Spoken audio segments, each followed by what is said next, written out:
అందరికీ హాయ్ అండి, welcome back to my channel. ముఖ్యంగా ఈ రోజు మన వీడియో వచ్చేసి వర్క్ ఫ్రమ్ హోమ్ సర్వేకి సంబంధించి ఏమైనా డీటెయిల్స్ అయితే వచ్చాయాక అసలు ఏమైనా మీకు అప్డేట్ వచ్చిందా, దానికోసం మాకు తెలియచేయండి అని చాలా మంది అయితే కామెంట్ సెక్షన్ లో అడుగుతున్నారండి. అలాగే మెసేజ్లు కూడా చేస్తున్నారు. అయితే దానికి సంబంధించి ఏపీ ప్రభుత్వం అయితే మళ్ళీ ఒక మంచి అప్డేట్ అయితే ఇవ్వడం జరిగిందండి. అది అసలు ఎందుకు చేశారు, ఇప్పుడు మళ్ళీ వాళ్ళకి రీవెరిఫికేషన్ చేయడం, అలాగే అసలు ఎవరు జెన్యూన్ పర్సన్స్ అనేది తెలుసుకోవడానికి, అలాగే చాలా మంది అయితే 4th క్లాస్ చదువుకున్నా 5th క్లాస్ చదువుకున్నామని చెప్పేసి చెప్పడం జరిగింది. అలాగే 18 నుంచి 60 సంవత్సరాలు ఉన్న ప్రతి ఒక్కరికి సర్వే అయితే చేశారు. అయితే దీనివల్ల అసలు ఎవరు ఎలిజిబుల్ ఎవరు ఇన్ఎలిజిబుల్ అనేది గవర్నమెంట్ కి కొంచెం సందిగ్ధత అయితే ఏర్పడింది. సో దానికోసమే ఇప్పుడు మళ్ళీ కొత్త సర్వేని అయితే ఇవ్వడం జరిగిందండి. అది సచివాలయ ఎంప్లాయీస్ ద్వారా చేస్తున్నారు. అయితే గవర్నమెంట్ ఇప్పుడు కొన్ని నేమ్స్ ని సెలెక్టెడ్ నేమ్స్ ని అయితే పంపించడం జరిగింది. అందులో మన నేమ్ ఉంటేనే మనకి సర్వే చేస్తారండి. ఇక్కడ మీరు పర్టికులర్ గా గుర్తించాలి. మనకి 18 నుంచి 60 సంవత్సరాల లోపు సర్వే జరిగింది కదా గతంలో మనకి. అయితే దాంట్లో 60 సంవత్సరాల వరకు ఉన్న వాళ్ళు అందరూ వచ్చినాయి. కానీ ఇప్పుడు అలా కాదు, ఇంట్లో ఎంతమంది ఉంటే అంతమంది నేమ్స్ రావట్లేదండి. జస్ట్ ఓన్లీ ఎవరైతే చదువుకున్నారని గవర్నమెంట్ గుర్తించిందో, గవర్నమెంట్ లెక్కల ప్రకారం ఎవరి పేర్లు అయితే ఆ లిస్ట్ లో ఉన్నాయో వారి పేర్లు మాత్రమే వచ్చాయి. సో వారికి మాత్రమే సచివాలయ సిబ్బంది అయితే సర్వే అయితే చేయడం జరుగుతుందండి. దానికి సంబంధించి పూర్తి వివరాలను ఈ వీడియోలో నేను మీకు తెలియజేస్తాను. ఎవరైనా మన ఛానల్ ని కొత్తగా చూస్తున్నట్లయితే సబ్స్క్రైబ్ చేసుకోండి. వీడియో నచ్చినట్లయితే లైక్ చేయండి, షేర్ చేయండి, కామెంట్ చేయడం మాత్రం మర్చిపోవద్దు. వీడియోని స్కిప్ చేయకుండా పూర్తిగా చూడండి, అప్పుడే మీకైతే దీనికి సంబంధించిన పూర్తి వివరాలు అనేవి అర్థమైతే అవుతాయి. ముఖ్యంగా గ్రామ వార్డు సచివాలయ సిబ్బంది అయితే క్లస్టర్ వారీగా ఆటోమేటిక్ గా పేర్లు అయితే గవర్నమెంటే కొన్ని సెలెక్టెడ్ నేమ్స్ అయితే ఇక్కడ ఇవ్వడం జరిగిందండి. అవే మీరు ఒకవేళ మీరే ఓన్ గా చేయించుకోవడానికి వెళ్ళినా మీ ఆధార్ కార్డు ద్వారా సెర్చ్ చేసి చూస్తారు. లేదా వాళ్ళే లిస్ట్ లో మీ నేమ్ వచ్చిందని చెప్పేసి వాళ్లే మీ ఇంటి వద్దకు వచ్చి సర్వే అయితే చేసుకోవడానికి అయితే రావడం జరుగుతుందండి. అయితే అసలు ఇప్పుడు ఇచ్చిన సర్వే అయితే చాలా అసలు లాస్ట్ టైం జరిగిన సర్వేలా కాదండి. కంపల్సరీ మన తంబ గానీ, ఐరిష్ గానీ, లేదా మనం ఓటీపీ గానీ ఇలాంటి కంపల్సరీ ఇచ్చారు. ఇక్కడ మీరు చూడండి, ఓటీపీ, ఫేస్ ఐడెంటిఫికేషన్, బయోమెట్రిక్ ఈ మూడిటి ద్వారానే చెయ్యాలండి. అలాగే మొబైల్ నెంబర్ కి వచ్చిన ఓటీపీ కంపల్సరీ అయితే అడుగుతుంది. అలాగే మెయిల్ ఐడి కూడా ఓటీపీ చెప్తారు. అలాగే ఏం చదువుకున్నారో దానికి సంబంధించిన సర్టిఫికేట్స్ కూడా ఇందులో అప్లోడ్ చేయాలి. మనం చదివిన సంవత్సరం, అలాగే పర్సంటేజీ, ఏం చదివారు, ఎక్కడ చదివారు, ఇన్ని డీటెయిల్స్ అయితే ఇక్కడ అడగడం జరుగుతుందండి. ఇందులో మీరు పాలు పంచుకోవాలంటే, ఈ సర్వేలో మీ నేమ్ వచ్చిందో లేదో తెలుసుకోవాలన్నా, లేకపోతే ఈ సర్వేకి సచివాలయ సిబ్బంది మీ ఇంటి వద్దకు వచ్చినప్పుడైనా సరే మీరైతే ఎంప్లాయీస్ కి ఈ వివరాలను అయితే ఇవ్వాల్సి ఉంటుందండి. అయితే మీరు ముందుగానే ఇవన్నీ సరి చేసి ఉంచుకోండి. ఎందుకంటే ఇక్కడ కంపల్సరీ ఇవన్నీ కూడా మీరు సబ్మిట్ చేయాలి. మీరు నిజంగా వర్క్ ఫ్రం హోమ్ ఉద్యోగానికి సంసిద్ధులై ఉండుంటే గనక మీరు కంపల్సరీ ఇవైతే చూపించాలి. సర్వే ప్రారంభానికి ముందు వ్యక్తి యొక్క ఓటీపీ లేదా ఫేస్ ఐరిష్ లేదా బయోమెట్రిక్ ఈ 3, అలాగే మొబైల్ నెంబర్ కి ఓటీపీ వస్తుంది, అది కంపల్సరీ చెప్పాలి. అలాగే మెయిల్ ఐడికి ఓటీపీ వస్తుంది, అది కూడా కంపల్సరీ. ఏం చదువుకున్నారో దానికి సంబంధించిన సర్టిఫికేట్స్ ని అప్లోడ్ చేయాలండి. ఇక్కడ మీకు గమనించాలి, కంపల్సరీ సర్టిఫికేట్స్ అయితే అప్లోడ్ చేయాలి. అలాగే చదివిన సంవత్సరం, మీకు వచ్చిన మార్కులు పర్సంటేజ్, కొంతమందికి జీపీఏ ఉంటుందండి పాయింట్స్ ప్రకారం, కొంతమందికి గ్రేడ్స్ ఉంటాయి, కొంతమందికి మార్క్స్ ఉంటాయి. సో అలాగే ఏం చదివారు, ఎక్కడ చదివారు, ఇలాంటివన్నీ కూడా మీరు ముందుగానే సిద్ధం చేసి ఉంచుకోవాలి వాళ్ళు వచ్చేటప్పటికి సర్వేకి. ఈ సర్వేని గ్రామ వార్డు సచివాలయాల ద్వారా అయితే చేయనున్నారండి. దీనికి సంబంధించి ఒక యాప్ కూడా ఇవ్వడం జరిగింది. మీరు ఇక్కడ చూపిస్తాను, ఒకసారి స్క్రీన్ షాట్ చూడండి.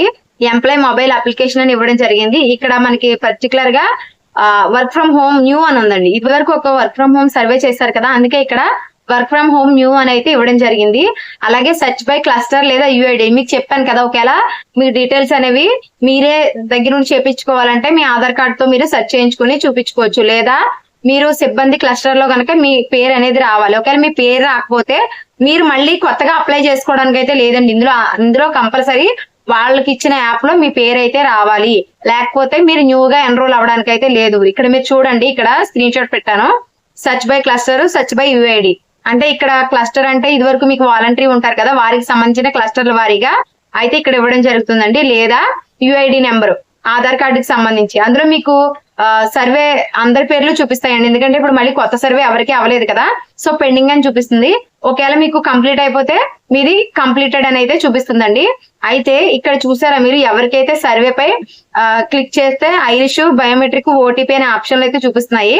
ఇక్కడ ఆప్షన్ లో అవి మీకు కంపల్సరీ అయితే వాళ్ళు ఏదో ఒకటైతే తీసుకోవాలండి, వాళ్ళు ఓన్ గా చేయడానికి అయితే లేదు. అలాగే తర్వాత మీ names date of birth, gender, state, native place, phone number compulsory. ఇక్కడ మీరు చూసారా రెడ్ ఇంక్ తో స్పాట్స్ పెట్టున్నాయి. ఈమెయిల్ అడ్రస్ కూడా ఇందులో అయితే ఇవ్వాల్సిన ఉంటుందండి. అలాగే కొన్ని ప్రశ్నలు కూడా ఇందులో అడుగుతున్నారండి. అవి ఏంటంటే మీకు తెలిసిన భాషలు ఏంటి, విద్యా అర్హత ఏంటి, విద్యా అర్హతలో స్పెషలైజేషన్ ఏమిటి, అంటే ఇప్పుడు డిగ్రీ బిఎస్సి కంప్యూటర్స్ అని, బీకామ్ కంప్యూటర్స్ అని ఇలా ఉంటుంది కదా, బీజెడ్సి ఇలా బీజెడ్సి న్యూట్రిషన్ అని, బీజెడ్సి జువాలజీ ఇలాంటి స్పెషలైజేషన్స్ ఉంటాయి కదా.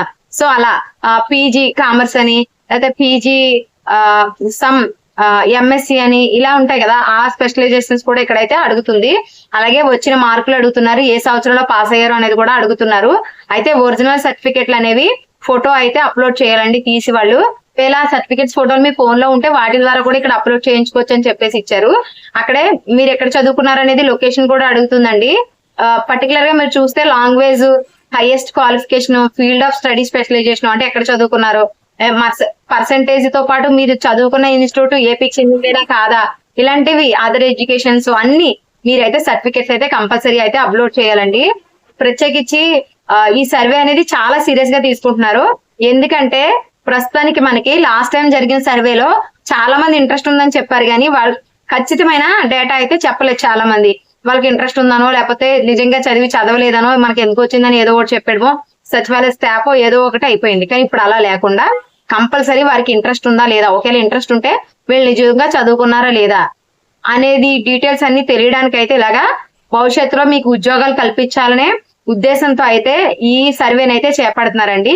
లాస్ట్ టైం సర్వే చాలా మటుకు సరిగ్గా జరగలేదని నాకు అనిపించింది, పైన పెట్టుకుంటూ వెళ్ళిపోయారు. కానీ ఈసారి అలా ఇవ్వలేదండి. పర్టికులర్ గా మీ విద్యార్హతలతో ఉన్న వారికి, అంటే గవర్నమెంట్ దృష్టిలో కొంతమంది చదువుకున్నారు అనేది ఉంటుంది కదా, ఏదో దానికి అప్లై చేస్తూ ఉంటాం కదా కొత్త డేటా, ఆ డేటా ప్రకారం పంపించారు. దానిని బట్టి వీళ్ళు ఉద్యోగానికి అర్హులా కాదా అనేది ఇప్పుడు గవర్నమెంట్ అయితే చూస్తుంది. సో మీరు నిజంగా దీనిలో ఎన్రోల్ అవ్వాలంటే మీ ఒరిజినల్ సర్టిఫికేట్స్ అనేవి కంపల్సరీ ఉండాలని చెప్పేసి ఇక్కడ ఈ యాప్ ద్వారా తెలుస్తుందండి. సో దీన్ని బట్టి ఎంతమంది దగ్గర ఒరిజినల్స్ ఉన్నాయి, అసలు ఎంతమంది రియల్ గా చేయాలనుకుంటున్నారు అనేది అయితే తెలుస్తుంది. 25 లక్షల మంది అయితే ప్రస్తుతానికి అయితే మేము ఇష్టపూర్వకంగా జాయిన్ అవ్వాలనుకుంటున్నాం, వర్క్ ఫ్రమ్ హోమ్ చేయాలనుకుంటున్నాం అని ఇచ్చారు. కానీ ఇప్పుడు ఇంకా సంఖ్య తగ్గుతుందండి, ఎందుకంటే రియల్ గా చాలా మంది దగ్గర సర్టిఫికేట్స్ అయితే ఉండవు, అప్లోడ్ చేయలేరు. సో ఫర్ అదర్ రీజన్స్ ఒక్కో సబ్జెక్ట్ ఆగిపోవడం అని ఇలాంటి ప్రాబ్లమ్స్ కూడా కొంతమందికి ఉంటాయి, చెప్పరు.